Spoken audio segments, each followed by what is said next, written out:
साहब जो कि यहाँ तशरीफ लाए हैं, उनके शुक्रगुजार भी हैं।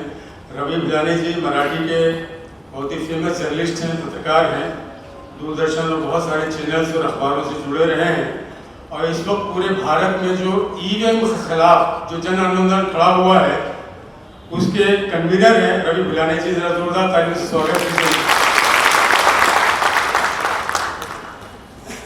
उपस्थित बंधु भगिनी और पुलिस मित्रांनो, आप लोगों को मालूम है आपके बीच बहुत सारे पुलिस बैठे हैं, बाहर में बैठे हैं, तो उनका भी स्वागत करना जरूरी हो जाता है। क्योंकि हम लोग ईवीएम को या कोई भी मसला कहीं भी आज चर्चा करते हैं, कुछ आंदोलन करते हैं, हमसे ज्यादा पुलिस वाले बैठे होते हैं। कुछ 20-25 साल पहले की बात मुझे याद आ रही है। एक घोषणा देश में बहुत जोर से चल रही थी, हिंदू खतरे में है, हिंदू खतरे में है। तब मुझे बिल्कुल नहीं लगा कि हिंदू खतरे में है, लेकिन उस घोषणा का सही मतलब मैं आज समझा हूं। भाइयों और बहनों, आज सही में हिंदू खतरे में है, लेकिन उसे खतरा किससे है मालूम है?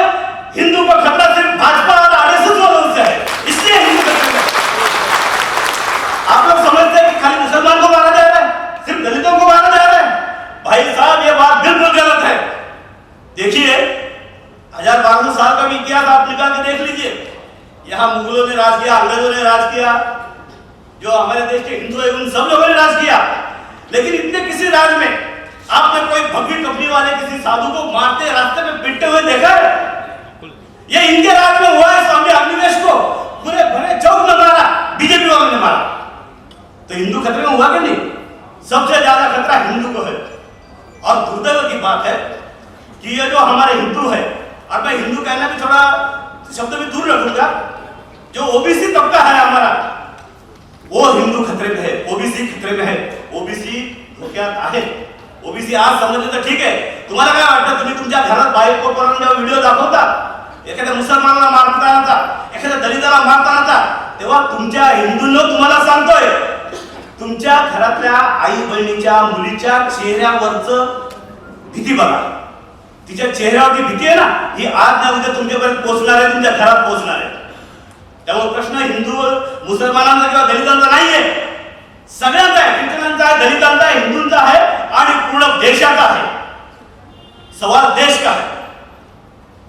ये लिंचिंग शब्द भी सही में गलत है, मैं उससे ज्यादा ये रिलेट नहीं कर पा रहा हूं। ये मॉब टेरर है, मॉब टेरर।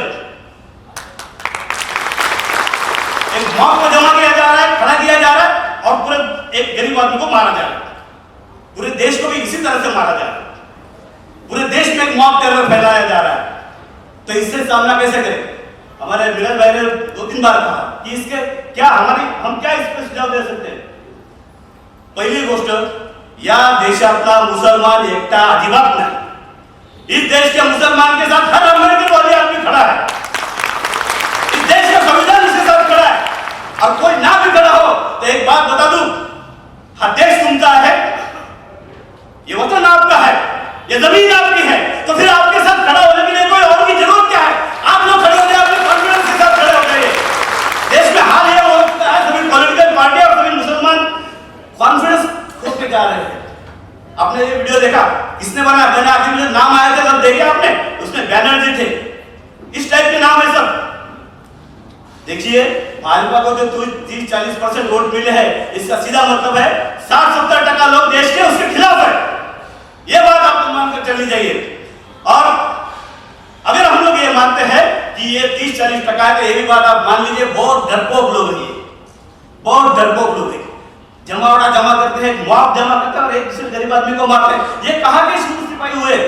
अरे तो डरपोक लोग हैं। सवाल यह है कि हमारा कॉन्फिडेंस कहां है? अगर कहीं पर मॉब लिंचिंग या मॉब टेरर मेरी भाषा में कहा जाता है, तो हमको वहां तुरंत हाजिर होना चाहिए। हम लोग खाली वीडियो फैला रहे कि मुसलमान को मारा गया, दलित को मारा गया, लेकिन ये वीडियो क्यों नहीं फैल रहा है कि चलो कोई ये कि हमारा आदमी जाके वहां खड़ा हो गया और मॉब लिंचिंग के खिलाफ बोलने के लिए पुलिस स्टेशन में गया। पीछे हमने कुछ मीटिंगें की, अबू आदमी साहब, हमने एक मीटिंग की अभी कि मॉब टेरर के खिलाफ, इंडिया अगेंस्ट मॉब टेरर, कुछ ऐसा बनता है क्या देखने के लिए। हमने महाराष्ट्र के गृह मंत्री जो है उनको भी एक गृह मंत्री, मतलब महाराष्ट्र पूरा गृह मंत्री नहीं है, वो फडणवीस ही संभाल रहे, लेकिन जो है स्टेट के, उनको मिले, हम लोग निवेदन दिया और कहा कि ये घटना यहाँ पे फिर नहीं होनी चाहिए, इसके लिए कुछ करना चाहिए। तो हम लोगों का ये सोच है कि ऐसे किसी भी जगह अगर होता है, एक को मारा तो 50 लोग अलग अलग संगठन के, अलग अलग तबके के वहां पहुंच रहे हैं। गिरगांव में एक आदमी है, 80 साल का बुढ़ा है, मुसलमान है, एक ही की दुकान बची हुई है, साइकिल की दुकान, जो दंगे में भी उसको तोड़ी गई थी, वो बची है अभी। उस आदमी को दुकान का जो बिल्डिंग का जो मालिक है, वो वहां से बाहर निकलने के पीछे पड़ा हुआ है, सिर्फ इसलिए कि वो मुसलमान है, और उसको निकाल देगा तो 35-40 लाख उसको मिलने भी वाले हैं। वो केस जब हमारे पास आया तो हमने एक काम किया, हमने किसी मुसलमान संगठन को कांटेक्ट नहीं किया, किसी दलित संगठन को कांटेक्ट नहीं किया।